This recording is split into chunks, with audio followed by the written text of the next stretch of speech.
are we at? Do you know which one is the bottom one? Can you hear me? 1, 2, 3, 4. Test 1, 2, 3, 4. I don't think it's on. Thank you. Also, here's the speaker list.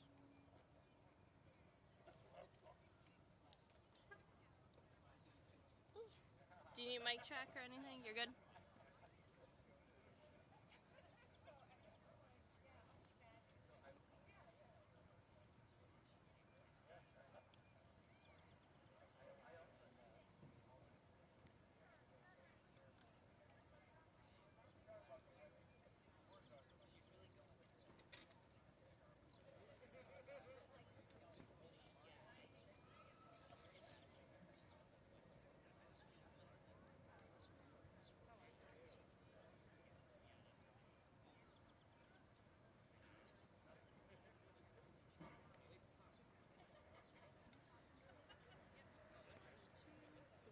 Four, 5, 6, 7. You got it?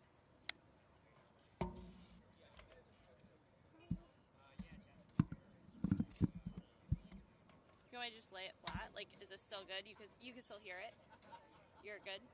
1, 2, 3, 4, 5, 6, 7, 8. Good? Okay.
Okay, there's the orders there. So.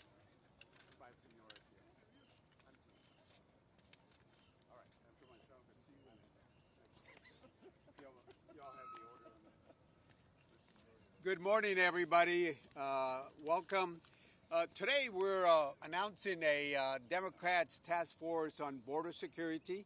I think it's important for Democrats to talk about strong border security and still be respectful of immigrants' rights and values. For so long, the Republicans have had a narrative about the border being a dangerous place and out of control. And I think it's important that Democrats also have a narrative about border security. We care about border security. We know some of us live at the border, and we understand what the border is all about. It is also important to note that we're calling for action. We certainly want to see the Senate border deal pass. You know, Republicans have been calling for securing the border. Finally, there's a strong border deal done, and they don't want to bring it up for a vote itself, number one. Number two, I would like to remind folks that for the last two appropriation cycles, and I sit as a ranking member for Homeland Security on the appropriations, the last two appropriation cycles where we added $2.4 billion for CBP, that is for Border Patrol, adding new agents, support staff, the bonuses, the retention, everything for border technology, $2.4 billion. Every single Republican that's still in the House, except for two that are still here, voted against putting money for border security. So again, it's not only talking about narratives, but it's taking action, and this is why we're here. We're asking to support funding for appropriations when it comes to Homeland, not like just only two of them, the last two election cycles, or should I say funding cycles, but also to put the Senate bill on the floor. So with that, I will allow the next member to speak, and Mr. Mike Thompson by seniority. I want to thank Congressman Cuellar and all my colleagues for stepping forward on this very important issue. I'm here wearing a number of hats. I'm the grandson of immigrants. My district depends heavily on immigrants for the work that they do and the value that they bring to our community, and I represent a border state. It is incumbent upon everybody in Congress to be willing to work together to bring order to the border, to make sure that our country and the border states are secure, and make sure that immigrants are respected and are treated fairly. So I'm excited about working with my colleagues to figure out how we can come together. And especially in a divided government, we need to be willing to work together to make the compromises to get things done. So thank you all for being here, and I'll turn it over to the gentleman from Pennsylvania, Mr. Cartwright. Thank you, Mike. And thank you all for turning out today. I'm Congressman Matt Cartwright from Scranton, Pennsylvania. And I'm here to make the point that the United States of America is and always has been a nation of laws. Now, I'm a lawyer, and I hope you'll indulge me while I talk about the law for a couple of minutes. In March of 2020, when the pandemic showed up, the Trump administration began invoking Section 265 of Title 42 about expulsions because of the pandemic. They did that for 10 months until the end of the administration. On average, they expelled, these are not deportations, they're expulsions. They expelled about 50,000 people a month based on Title 42. Then the next administration, the Biden administration, continued Title 42 expulsions for another 28 months, on average expelling in the neighborhood of 100,000 people per month. May 11 of 2023, CDC declared the pandemic was over, and so the legal basis for those expulsions expired, and then after that, Title 42 could no longer legally be used. The Biden administration has stated that if Congress enacts a new law giving it the authority, the legal authority to continue expulsions because of the press of the numbers coming across the border right now, they'll do it on day one. But even after Senator James Lankford, a very conservative Republican in the Senate, cobbled together with the administration's help and support and cooperation, cobbled together a compromise bill to give the administration legal authority to do expulsions. That hasn't come up. The Speaker of the House, Mike Johnson, has said that it's dead on arrival. It's obvious that they're not looking for a solution. They just want to have something to complain about for the next election. I'm Congressman Matt Cartwright. I thank you for your time. I'll turn it over to Representative Ruben Gallego. He's here. Tom Swazi. Tom Swazi, folks. Thank you, Matthew. Everybody. Yeah, I'm sorry I'm late. I'm not used to this Washington thing yet. Listen, everybody knows the border's a problem. The Republicans have been pointing out that the border's a problem, the border's a problem, the border's a problem. You ask them, what's your solution? And they say, it's a problem, it's a problem, it's a really big problem. But what's your idea? It's a problem, it's a problem, it's a problem. So I just ran for an election up in a hotly contested race up in New York, and this was a big topic of the campaign. And during that race, I made it clear that I would support the bipartisan solution that Matt was just talking about that was proposed in the Senate. You couldn't ask for a more conservative, ethical, intelligent Republican than James Lankford, who did everything he could to find a compromise with the Democrats, Chris Murray and Kirsten Sinema. And right now we've got a situation in our country where the people that are standing here as part of this caucus are saying, we're going to do everything we can to come up with a solution. And I, for one, support the solution that was proposed in the Senate. I'll support any bipartisan compromise that will actually get this issue addressed. But the Republicans refuse to actually move forward because President Trump has told them, we don't want to give Biden a victory. We don't want to give him a win. We want to campaign on the chaos. Well, that's appalling. That's the most irresponsible, most cynical thing you can do in politics.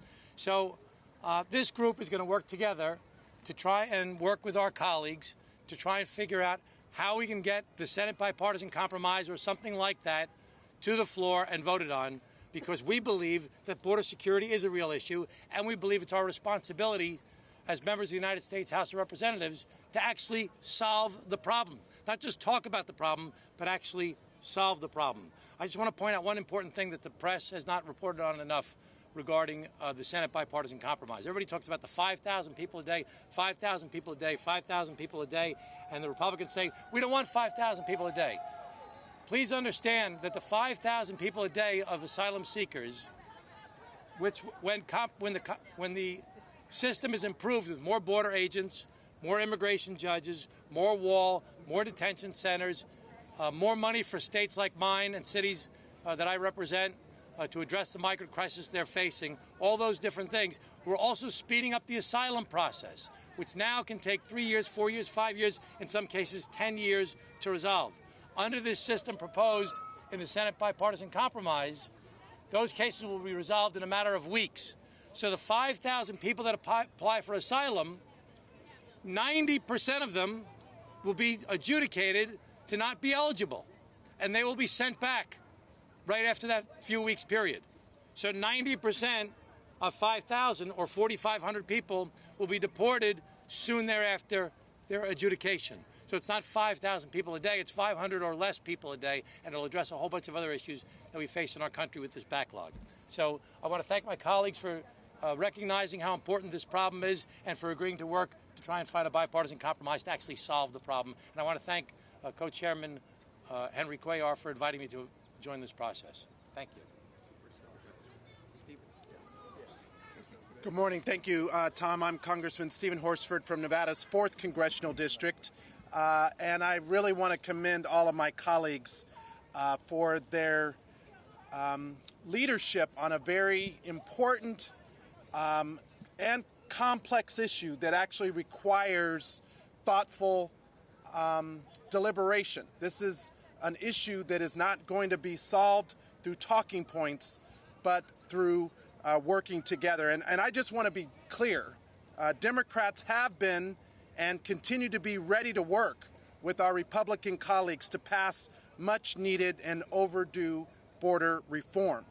And when Senator Lankford and other conservative leaders worked with Senate Democrats for a package, it was the House Republicans led by Speaker Johnson. They demanded it. They demanded that it be part of the foreign aid bill. And then they wouldn't allow that plan to come forward in the House. So it's clear that we do need to take action. The question is, are they ready to take action with us?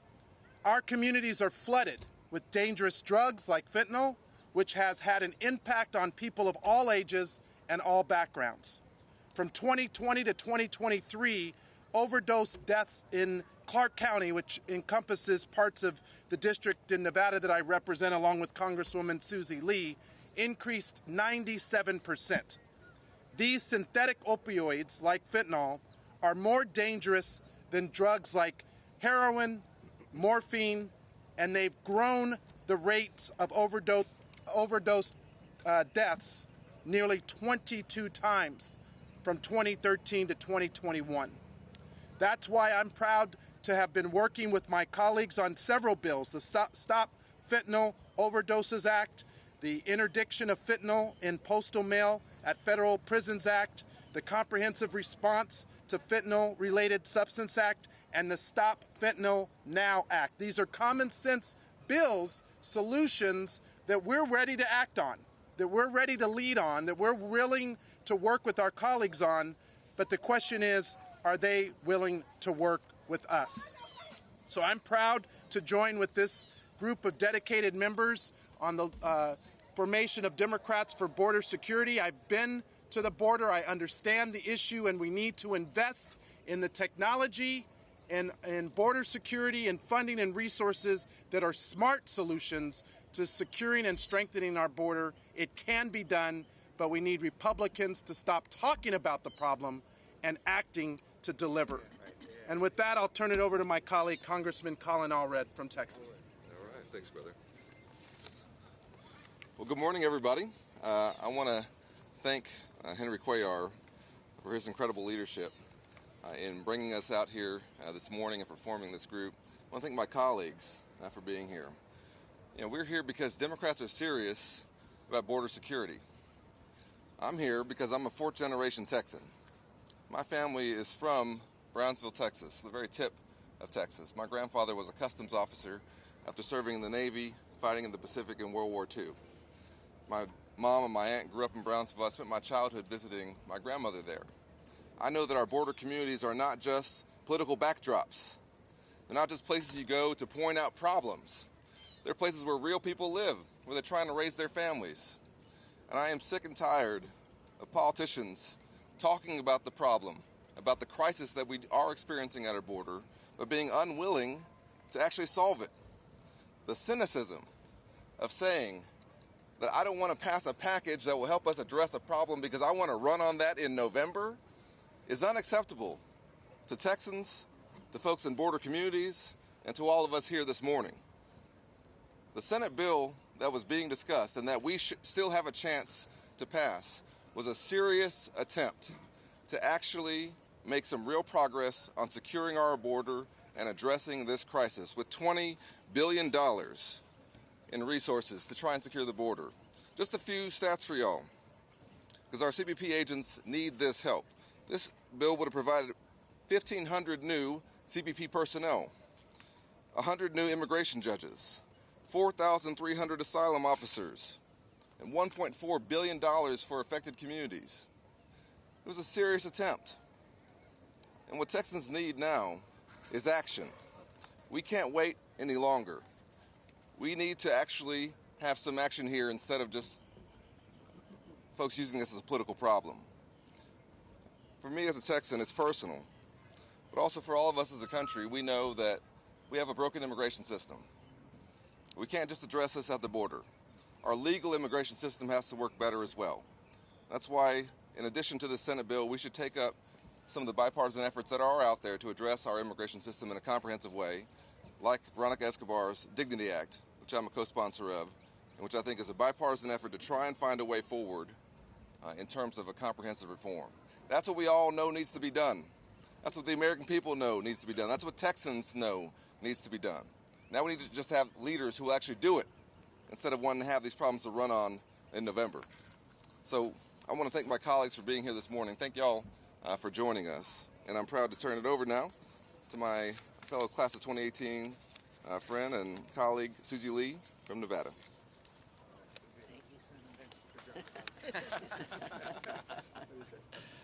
Good morning, everyone, and I want to thank the chair and co-chair, Henry Cuellar and Tom Swazi, and the staff for pulling together this task force. I represent Las Vegas, Nevada, along with Stephen Horsford, and this is a community, an industry, an economy that was built on the backs of immigrant labor. But right now, we can all agree that our immigration system is severely broken. And we all know that any border security legislation, like the Senate bill that is sitting on Mike Johnson's desk, must be bipartisan. And every day I have conversations with House Republicans, and about all of them agree with me that we need to get to work to protect our border, to process asylum claims more efficiently, so those who are actually fleeing violence and persecution can come here to live, work, pay taxes, and strengthen our economy. And we also agree that we need to create a path to citizenship. But unfortunately, the far-right leadership on the other side of the aisle has decided to continue to use our immigration system as a political football.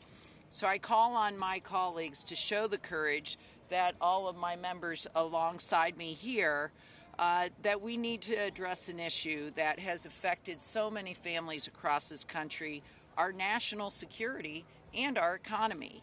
And with that, I thank you all for being here, and I turn it over to Lizzie Fletcher from Texas.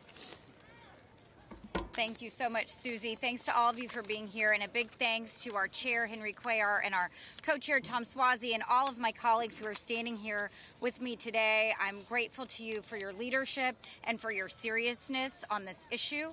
This is an issue that my constituents in Texas care about deeply. I represent a part of Houston, which is a city of immigrants like the rest of this country. More than 1 in 4 Houstonians was born in a foreign country. We care about what happens when it comes to what happens at the border and comprehensive immigration reform. And those are things that I think it is clear to all of us standing here. Those are things where Congress has failed. And it is up to us, and you see the leaders who are gathered today who are here to say, this is an issue that we cannot fail on. We simply can't. Americans are expecting us to solve problems, not just talk about them. And so we must act to address the issues at the border and to address our broken immigration system. And it is an opportunity and also our obligation to restore the confidence of the people in the Congress that we can work together, that we can come together in a bipartisan way as Republicans and Democrats to actually solve the problem. So my colleagues and I who are gathered here today, as well as President Biden, have repeatedly called on our Republican colleagues to join us in advancing common sense, bipartisan solutions to address these challenges in front of us. And I look forward to working with my colleagues in the Democrats for Border Security Task Force who are gathered here to pass sensible reforms that will address the record number of migrant encounters that we're seeing, that will provide the Department of Homeland Security with the resources that it needs, that will address the issues of legal immigration there are so many that we know about, that we have smart, common sense solutions ready to go if only we could get the partnership and the seriousness of people on the other side of the aisle. And importantly, we can pass laws that treat migrants with the dignity and the dignity that they deserve as they seek a better life here in the United States. So I look forward to working with everyone gathered here today, including Mike Levin, who will speak next. Thank you. Thank you. Well, good morning, everybody. I'm Mike Levin. I represent part of San Diego and Orange counties in Southern California, not too far from our southwest border. I want to thank my good friends, Representative Cuellar, Representative Swazi, for putting together this group. I am the proud great-grandson of Eastern European immigrants on my dad's side. You might guess that if you look at me or see my last name. What you wouldn't guess, though, is that on my mom's side, I'm the proud grandson of immigrants from Mexico. And I would like to think that a story like mine is still possible today. But what we lack today is a functioning immigration system. Our immigration system, as has been said, by many of my colleagues is broken. So here we are. We have this fantastic opportunity to come together, Democrats and Republicans alike, and work on the problem and come up with solutions. We know what the challenges are. These challenges are not partisan. We know we have issues with the asylum backlog and immigration judges. We know we need more border patrol and more resources at the border in areas in California and Arizona and Texas. And so it's not a huge shock that when Senator Lankford and Senator Murphy came together in good faith negotiations, they were able to put together a pretty thoughtful and reasonable proposal. But what has been a shock to me, now I've been here for 5 years, is that with this thoughtful and reasonable common sense proposal, what did Mike Johnson do? Mike Johnson, as has been said, who insisted on this proposal as part of an overall package for foreign aid, what did he do? He spoke to Donald Trump, and Donald Trump said, don't do this, not in an election year, don't give a win to President Biden. But what did President Biden do? He went and he said, let's work together. Let's work together. It's not about President Biden. It's not about President Trump. It's about solving this problem. And that's why we're here, to work together and to solve this problem. And we have to keep at it. So with that, I will turn over to my good friend, Chrissy Houlihan. Thank you, Mike. And thank you to everyone to be standing here. I think you can see that in the time we've stood here, we could have voted for and passed the Senate's legislation. So, like so many Americans, I am also angry. I'm super frustrated. I'm heartbroken for what continues to happen at our southwestern border. There were 3.2 million encounters alone in fiscal year 23 at that border, and we can all see the national security implications with that number. In fact, I also had the opportunity to visit the border last month, and I can tell you, as many of my colleagues already have, that our system is indeed broken, but that it can be repaired. I saw the effects of important changes that we have made since we've joined Congress. Many of us here are from the class of 2018, and we've been able to see some of the progress that we have made, but there still is an enormous amount to be done, not just to make places clean and humane, but rather to actually fix the system itself. There's a lot of work to be done, which is why it's really hard to find the right words, and I think you've heard them repeatedly from my colleagues, about my profound disappointment and my profound anger at the brazen dysfunction of the Republican-led House when it comes to immigration reform and border security. And if you know me, I'm very, very reticent to speak about things in a partisan manner, but I have been left with absolutely no choice. Truly, Speaker Johnson has given me no choice here. He needs to find the courage to take his cues from the American people and from the Congress that he leads bipartisanly to let us vote on these bills. Let us remember the souls, both the migrant souls and the American souls, whose lives collide every day at the border. And I again urge my Republican leadership, our Republican leadership, to bring a comprehensive bipartisan border bill to the House floor. It is possible. It is possible, and we just need to act. It's my privilege now to introduce Representative Gabe Vasquez to the stage.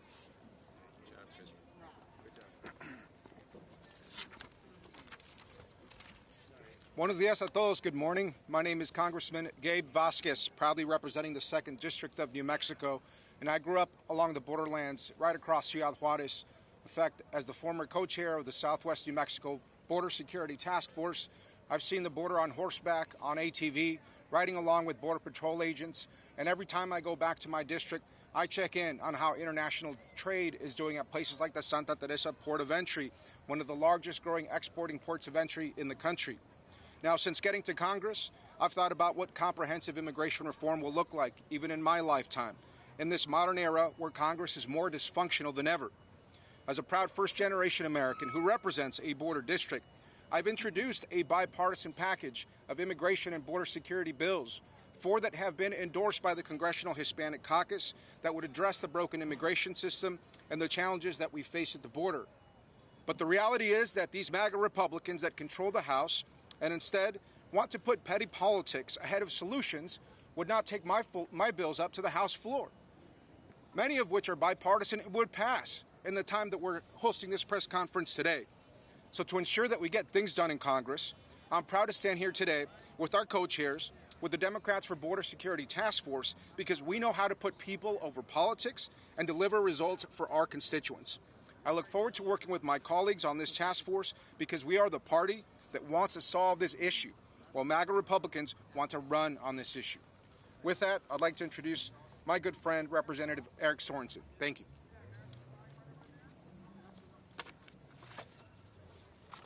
Thank you all for being here today. As unified Democrats, it is essential that we are advocates for our nation's security. We must also respect the rights of immigrants who want to follow our laws to seek asylum. I've heard from people in my district and across the country that security at our southern border should be a priority. But while more people reach out to their members of Congress, we still can't come up with any progress. It's especially frustrating since we have a bipartisan border bill in the Senate, one that was killed by the majority party because of the implications of their politics. The most productive things that we're doing in this Congress are bipartisan. This should be no different. Instead of conversations dominated by far-right and far-left voices, we need to have the folks in the middle that are willing to shake hands for the benefit of our country. House Democrats are ready to work for the American people on strong border security measures. This cannot wait until after the November election. Speaker Johnson needs to do what's right today. Put the bipartisan Senate border bill on the floor of the House today. Turning this issue into a political one does not work in Peoria, Illinois, just as it doesn't work in Shreveport, Louisiana. Let's address the record numbers of migrant encounters. Let's combat the flow of narcotics and fentanyl and provide the Department of Homeland Security with the resources to do the job that we need them to do. And with that, I'd like to invite my good friend and colleague from Illinois, Nikki Budzinski. Good morning. My name is Nikki Budzinski. I represent the 13th District in Illinois, a downstate district similar to Congressman Sorensen in central and southern Illinois. I like to say I represent a place in this country in the Midwest that is very common sense, it's very pragmatic, and it demands action on the border. We have a border crisis right now that needs to be addressed in a bipartisan basis. We have a bipartisan package on the Senate floor right now that should be brought to a floor vote in the House. Speaker Johnson's failed leadership punting an issue that is a humanitarian crisis at the border. We also have a broken asylum system that demands immediate action. His failed leadership in punting this to a post-November decision fails the American people and the working families that I am so proud to represent in the state of Illinois. I stand alongside my colleagues today in demanding action, less talk and more action from our speaker. Thank you so much. And with that, I'm going to hand it off to my colleague, Wiley Nickel. Good morning, everyone. I'm Wiley Nickel. I represent North Carolina's 13th Congressional District. Like so many Americans, my constituents are worried that immigration and border security are being used as a talking point instead of a policy priority. Addressing the issue at the border shouldn't be a Democrat or Republican issue. It's an American issue. I'm committed to working across the aisle, putting people over politics with my colleagues here to secure our border and advance comprehensive immigration reform. A divided government requires bipartisan solutions, and we have to work together if we're going to get anything done.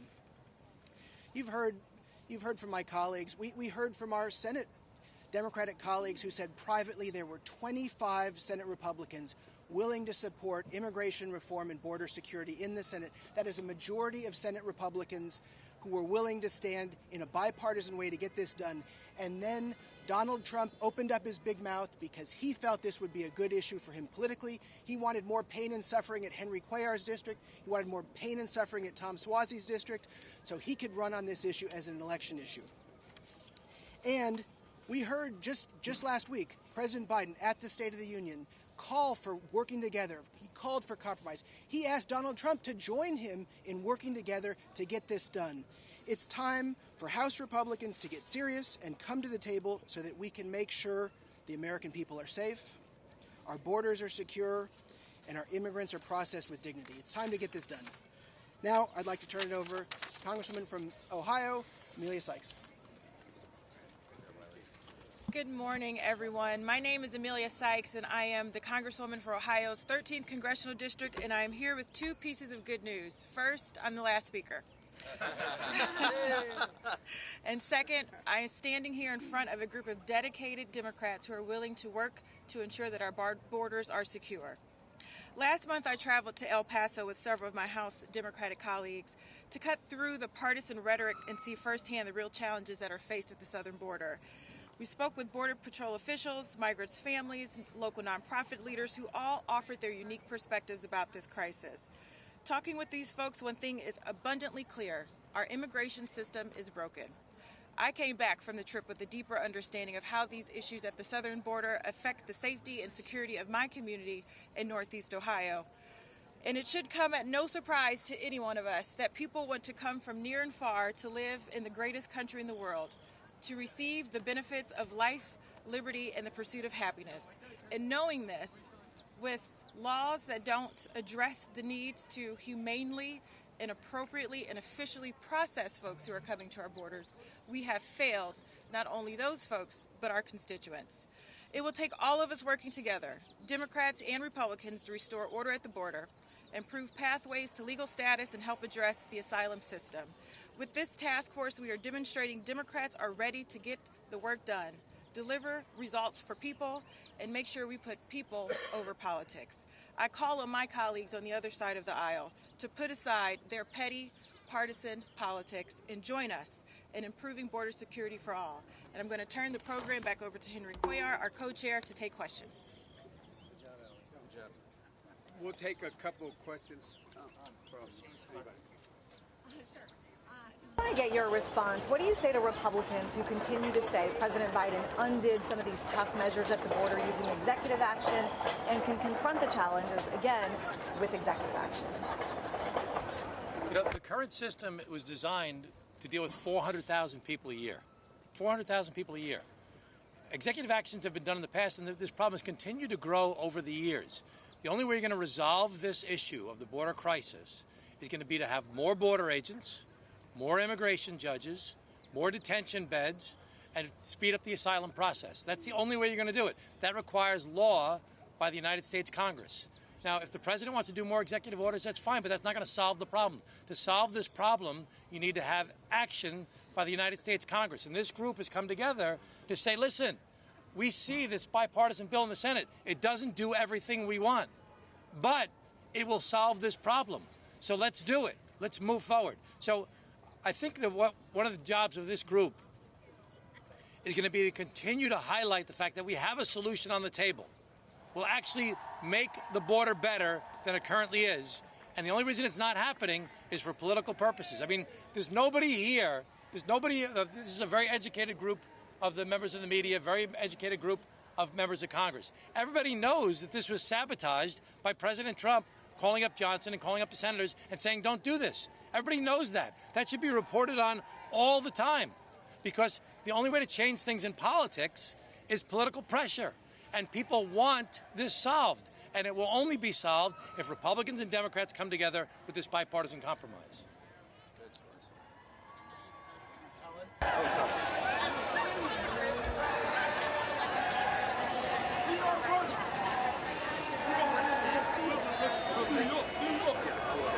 I'll say this. First of all, I support the Senate bill. That's number one. But if that other bill would come in, it's bipartisan, and I would support it. I want to speak for them. But I want to push the Senate border bill because it's a lot more comprehensive. Senator Langford, Murphy, they all work together to put something together along with the administration. I've seen it. It is one of the strongest border security bills that we have. But if the other one would come up, it was on the floor, I would support it. I don't want to speak for the rest of the folks. And there's some proposals being made with Fitzpatrick's bill that currently doesn't include humanitarian aid, and they're talking about including that now. That would make a big difference in getting more support for that. And last question. I know you have members of your own party as well, some that voted against the Senate bill. Some are saying that there's provisions that go too far. How do you unify on this when there's these deep divisions in your own caucus as well? I'll say this, and look, we do know that in both political parties there are some folks that don't support the whole thing. I mean, we got that on the Republican caucus for sure, and yes, we might have some that might feel it goes a little bit, but I think somewhere in the middle you got about 80% of Democrats and Republicans that want to get done, and I think if they would put the Senate bill on the floor, we would get it passed. You're never going to get 100% unity, and the problem with this town right now is that the far right and the far left are controlling the debate all the time. Most people are somewhere in the middle, say, listen, like most human beings in the United States of America, that say, can't you just work together and get something done? Which is very doable. It was demonstrated that it's doable until an outside voice came in and sabotaged the whole thing. So we need to constantly bring that up any way we can to the public, because by putting political pressure on the people blocking this bill is the only way we're going to get movement. Right now, there's a reasonable compromise. Yeah. Listen, I'll say, I've been willing to criticize my party on this and will be going forward. But I think what my colleagues have said is something I agree with, which is that there is a middle here, both of Democrats and Republicans, that can actually solve this. And yes, folks on the fringes might have some issues with it. But every compromise bill that we come up with here, that Republicans and Democrats roll up their sleeves and actually try to get something done, usually results in good policy that helps the American people. And to me, that's where this is going to have to land. Immigration reform for us is going to have to be bipartisan. Our border security approach is going to have to be bipartisan. And when we don't act at the federal level, it's communities like ours in Texas that are the ones that are impacted the most. And so I don't have time to wait around for some kind of idealized plan that's never going to become law. We have to get something done now. And so my message to folks in my party is let's get this done, as it is to folks in the other party. But let's be very clear. This was taken down by cynical politics, folks saying that they openly saying they didn't want to solve this problem because they want to be able to run on it in November. The American people should know that. Texans should know that if you're concerned about securing the border, it didn't happen right now because folks are saying, listen, I don't want to have this, I don't want to have a solution here, I want to have the problem. And to me, that's unacceptable. And that's why I think we're here to highlight that. It's not too late, though. We can reverse course, and we can still do the right thing. But, what Colin just said, nobody disputes that. Nobody's coming out and saying, no, that's not what happened. Right. Everybody knows that's what's happened. The more you report on that, the more we hold the other side accountable for the fact that they played such a cynical political move here, the more offensive that will be to the public. It should be reported regularly. If President Trump or the Republicans want to come back to us and say, no, that's not what really happened here, then say that. But nobody's disputed that. There was a plan in place. President Trump came in and said, don't do it. I want to run on the problem. I don't want to give a victory to Biden. Right. Nobody disputes that. That should be reported on every night because that's the most cynical, disgusting type of politics you could possibly have. Yeah. Thank you. Thank you. Thank you, everyone. Thank you, guys. Thank you, buddy. Good job. Thank you. Good job.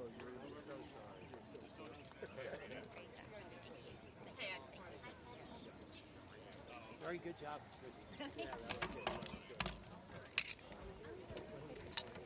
Is that you? Yeah.